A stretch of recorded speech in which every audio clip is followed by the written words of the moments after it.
For over half a century, Clint Eastwood has not just been a Hollywood icon but also a man carrying a terrifying secret, a truth buried beneath the glitz of film industry.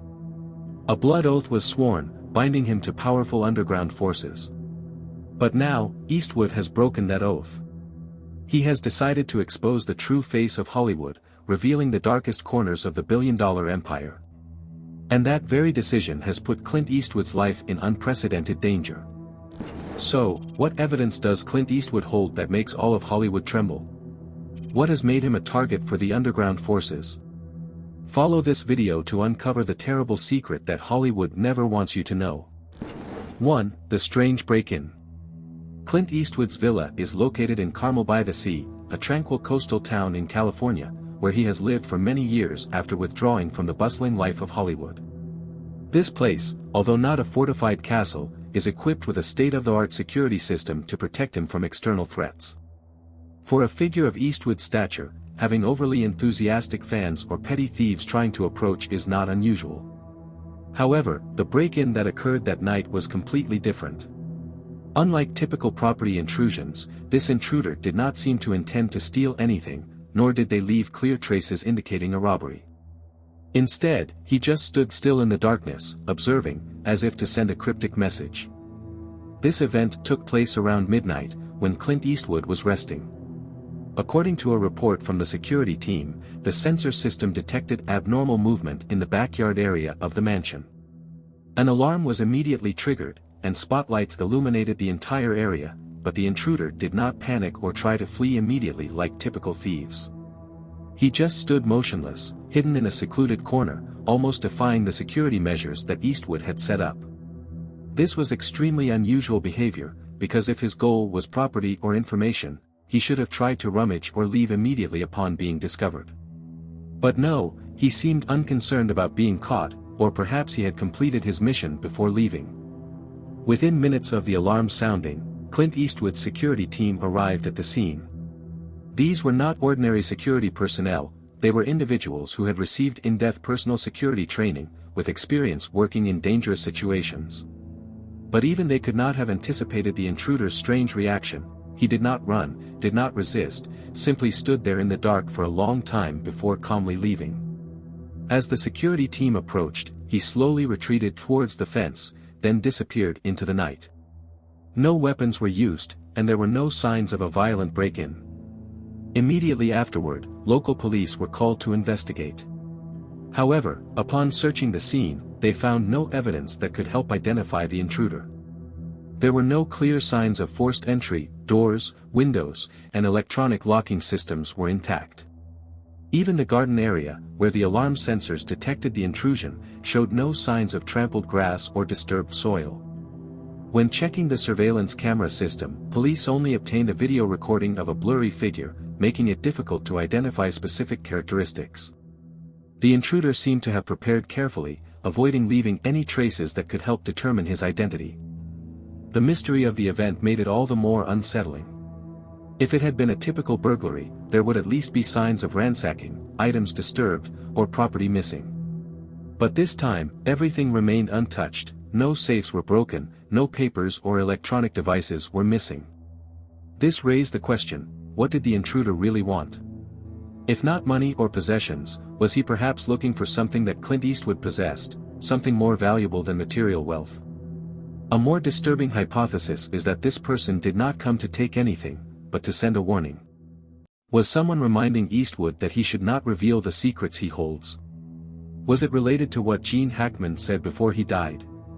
Both are Hollywood legends, individuals who have lived long enough to witness the truth behind the backroom deals, the award manipulations, and the concealed scandals. If Hackman was silenced, could Eastwood be next? 2. Mysteries before Clint Eastwood's misfortune. Gene Hackman and Clint Eastwood were not just colleagues in the film industry, but also close friends since the 1970s. Both are major icons of Hollywood, having worked on numerous blockbuster film projects and enjoyed decades-long illustrious careers. But there was something that made them special. Both chose to distance themselves from Hollywood after seeing too much that they could not condone. Gene Hackman left Hollywood in the late 2000s, living in seclusion in New Mexico, shunning the glamour of the entertainment industry.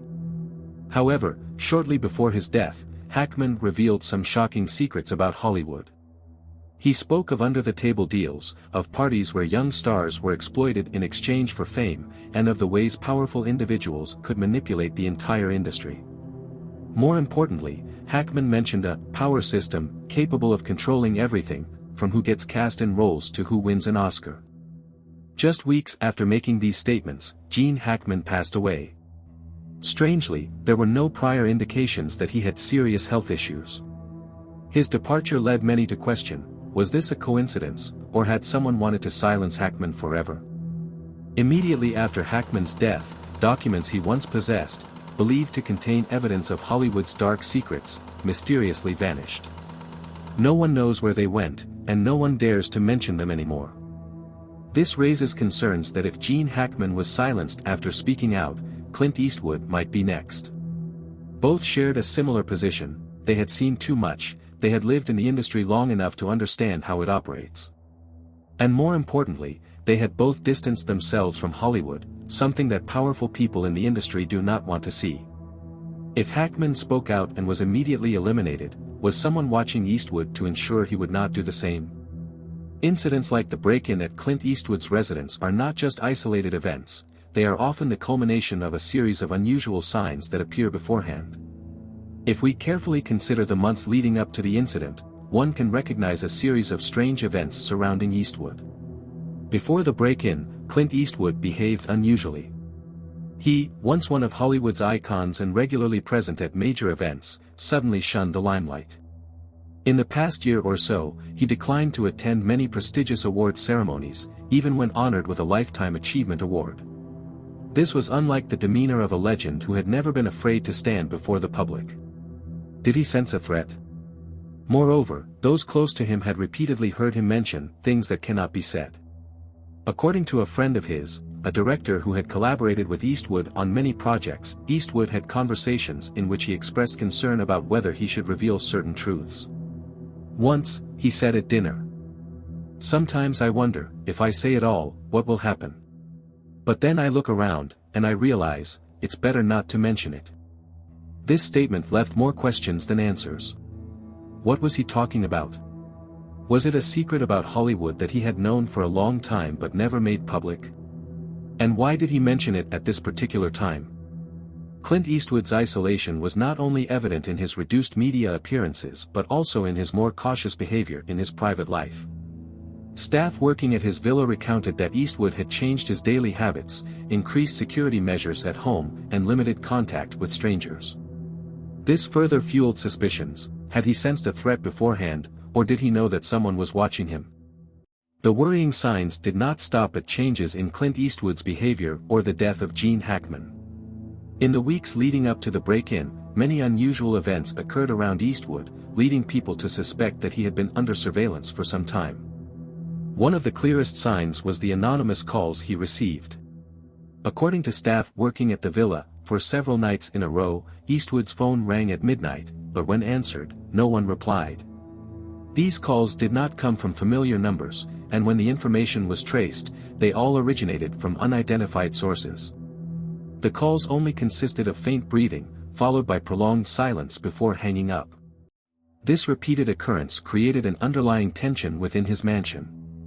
Moreover, some security personnel also noticed strange cars appearing around his house at night. These cars did not linger, but they appeared in areas where normally no cars would park. When someone approached to check, these cars quickly drove away. This indicated that someone was watching Clint Eastwood, but keeping a distance far enough to avoid being detected too clearly. Another anomaly was that some of Clint Eastwood's important documents had disappeared without signs of forced entry. These were not items of great financial value, but personal documents, including notes and some letters from his time working in the film industry. The loss of these documents raised a big question: had someone sneaked into his house before the official break-in to gather information? And if so, what were they looking for? All these events led to a more frightening hypothesis: someone was monitoring Clint Eastwood, and they wanted him to know that he was being watched. If Gene Hackman was silenced after speaking out, was the break-in at Eastwood's house a warning that he should not go too far? And if so, what would Clint Eastwood do next? The answer may be revealed in the next part. 3. What did Clint Eastwood know about Hollywood? For a long time, there have been many theories that Hollywood is not just a place for making movies, but also a sophisticated power system operated by unseen hands. The heads of film studios, major producers, and influential political figures all have a say in deciding who will become a star, who will be phased out, and who will be forced to remain silent forever. Many young actors, when stepping into Hollywood, quickly realize that they must abide by unwritten rules if they want to continue to exist in the industry. Clint Eastwood, though one of the rare names who maintained independence in the industry, could not fail to realize that it was all a prearranged game.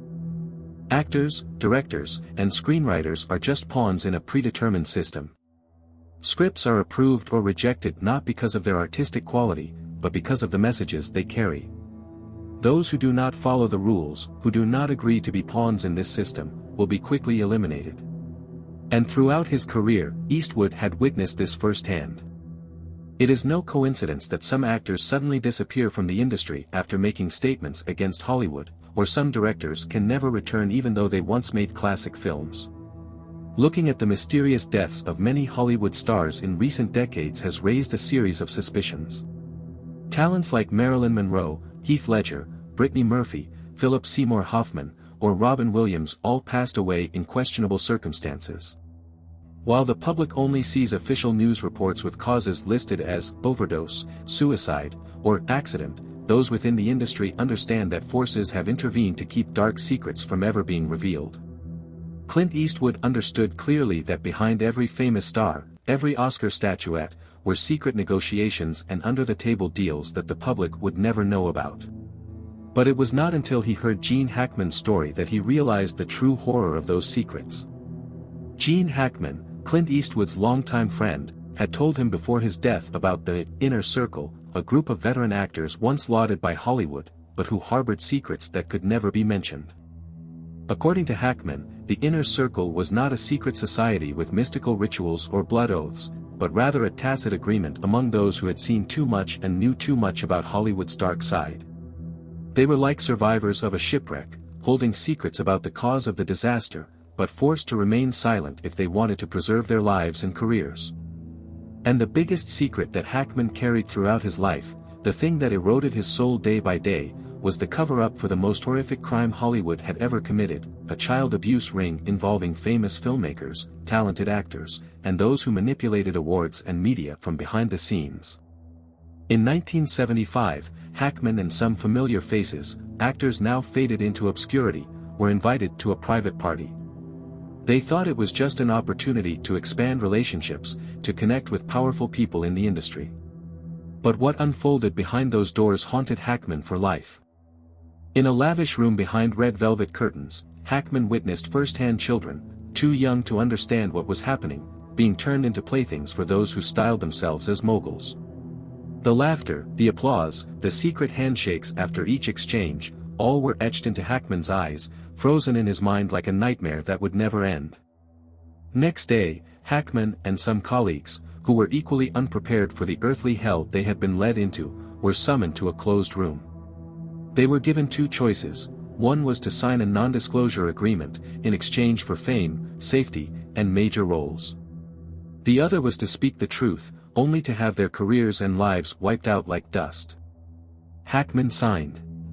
Not because he craved fame, but because he understood that he alone could not fight against the giant machine powered by money and power. But this confession of Hackman's was not just personal remorse, but also a warning for Clint Eastwood. Was Hackman hinting to Eastwood that he could not escape this system forever? Would Eastwood, despite decades of silence, finally be drawn into a game he could not avoid? As one of cinema's legends who won an Oscar, including 2 Best Director and 2 Best Picture awards for Unforgiven, 1992, and $1 Million Baby, 2004, Eastwood, despite standing on the prestigious stage to receive the Golden Statuette, never believed that the Oscars were purely an award reflecting art. In many interviews, Eastwood expressed a realistic view of the film award system, believing that the Oscars did not always go to the most deserving, but often to those who knew how to play by the rules of the film industry. He once shared that winning an award not only depended on the quality of a film or an excellent performance, but was also influenced by politics, promotional campaigns, and support from powerful figures within the Academy. One of the most important factors affecting Oscar results is behind-the-scenes lobbying campaigns. According to many sources, to ensure a film has a chance of winning, film studios are willing to spend millions of dollars on advertising, lobbying, and organizing private screenings for members of the Academy. Sometimes, these campaigns not only focus on promoting the film but also aim to influence voters' psychology with sophisticated tactics, from creating public opinion in the media to eliminating competitors through unofficial ploys. Gene Hackman once recounted a shocking story about how an Oscar award could be bought and sold. According to Hackman, a producer directly negotiated with a high-ranking official in the Academy to ensure victory for his film. Instead of discussing artistic quality or the film's impact, the negotiation focused on a media guarantee package after the awards night, ensuring that the victory would be praised by the media and solidify the film's image in cinema history. Stories like these are not uncommon in the film industry, where power and financial interests sometimes outweigh art. For people like Eastwood, who has dedicated his career to pursuing authentic values in filmmaking, the manipulation of the award system made him skeptical about the transparency of the Oscars. He once said that the most important thing for a filmmaker is not winning awards, but the ability to create meaningful films that touch the emotions of the audience and last long in viewers' hearts. Before the break-in occurred, there were many signs that Clint Eastwood was preparing to reveal part of this truth. Sources suggest that he was writing an unpublished book, and its content may contain important secrets that Hackman had told him. If the break-in at Eastwood's mansion was not a robbery, then it may have been carried out for another purpose, to take away the evidence he was holding. Will Clint Eastwood continue to remain silent, or will he break the rules and reveal the truth? The answer will be revealed in the next part. 4. Gene Hackman entrusted the secret to Clint Eastwood. When Gene Hackman passed away, what shocked the public was not only the departure of a film legend, but also the mysterious disappearance of the audio tapes he had kept for many years. These tapes were seen as living proof of Hollywood's darkest secrets, from award manipulation, abuse of power, to the dark deals between film production tycoons and young stars eager for fame. And suspiciously, they vanished just before the police could access them. The question is, who took them? And did Hackman manage to send these pieces of evidence to anyone before he died? Insiders began to put forward a terrifying hypothesis: Clint Eastwood was the person Gene Hackman had trusted to entrust with Hollywood's secret. Because in his final years, Hackman and Eastwood had many private meetings, not publicized to the media. These meetings were not to discuss cinema or film projects, but to exchange truths that they had kept secret for too long. In 2019, just a few years before Hackman's death, a secret meeting between him and Eastwood took place in a secluded area of New Mexico, where Hackman lived. According to a witness working at a nearby cafe, Hackman and Eastwood talked to each other for hours. The conversation did not seem like two old friends reminiscing, instead, it seemed tense, with many secretive gestures and worried glances. And then, just a year later, Hackman passed away. Hackman's audio tapes are not unfounded rumors. Those who had worked with him knew that Hackman had a habit of recording important conversations, not for blackmail, but to keep living proof, in case the truth needed to be exposed one day. From the late 1980s, Hackman had secretly collected audio recordings of calls from producers, behind-the-scenes negotiations, agreements to exchange roles, and even veiled threats against young actors who refused to cooperate with the underground power system. Each tape was a piece, a slice of what Hackman called the dirtiest picture of power I've ever seen. According to what Hackman once revealed to a few close associates, these tapes contained closed-door deals, where blockbuster films were not only decided by script quality but also by underground factors. He had heard discussions about arranging Oscar wins, about promising faces being forced to trade something for a chance to shine. But what was more terrifying than the content of those tapes was their complete disappearance. Immediately after Hackman's family reported his death, the Santa Fe police conducted a thorough search of the entire house. Every secret drawer, every bookshelf with hidden compartments, even every floor tile was thoroughly checked. No tapes.